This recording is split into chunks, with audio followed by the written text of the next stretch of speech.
अब एक ऐसी रिपोर्ट जो आपके लिए बेहद जरूरी है, क्योंकि ये मामला आपके बैंक अकाउंट से जुड़ा है। अब तक आपने ये समझा और जाना कि किसी भी अनजान लिंक पर क्लिक नहीं करना है, उससे बैंक अकाउंट खाली हो सकता है। लेकिन अब साइबर ठग इससे एक कदम आगे निकल चुके हैं। अब उनका हथियार लिंक नहीं, फोटो है। आप सोच रहे होंगे वो कैसे? तो चलिए इस रिपोर्ट से सब सवालों के जवाब देते हैं।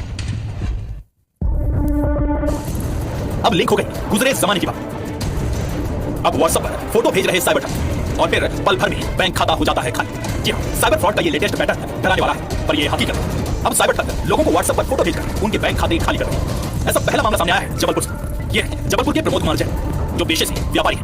28 मार्च की शाम उनके व्हाट्सएप पर एक अनजान नंबर से एक फोटो भेजी। प्रमोद ने उसे इग्नोर कर कॉलर्स के 2 बार फोन आए और पूछा कि क्या इसको आप पहचानते हैं। प्रमोद ने जैसे ही फोटो डाउनलोड, वैसे ही उनका मोबाइल हैक हो। उनके मोबाइल पर कस्टमर सपोर्ट नाम का एक ऐप अपने आप इंस्टॉल हो गया। प्रमोद कुछ समझ पाते इससे पहले ही उनके बैंक खाते से 2,01,000 रुपए निकाल लिए गए।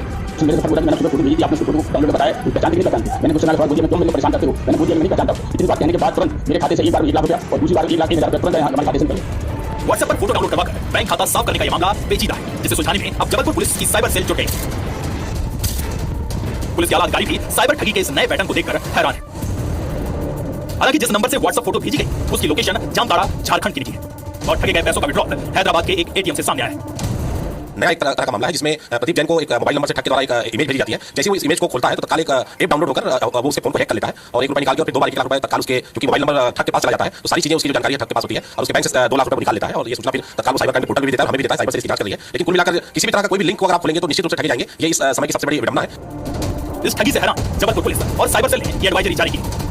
लोगों से कहा है कि अब तक वो अनजान लिंक से सावधान रहते थे, लेकिन अब अनजान नंबर से आने वाली किसी भी फोटो को भी टच ना करें। साइबर ठग लगातार अपडेट हो रहे हैं, लिहाजा आम जनता को भी इस बात का विशेष ख्याल रखना चाहिए कि वो कहीं ठगी का शिकार न होने पाए। किसी भी अननोन नंबर से अब तक आपको ये सलाह दी जाती थी कि किसी लिंक को क्लिक न करें, लेकिन अगर फोटो भी किसी अननोन नंबर से आ रहा है तो उसे डाउनलोड करने की गलती ना करें, क्योंकि ये गलती आप पर बहुत भारी पड़ सकती है। कैमरामैन सतीश सराटे के साथ विजन पांडे, IBC 24 जबलपुर।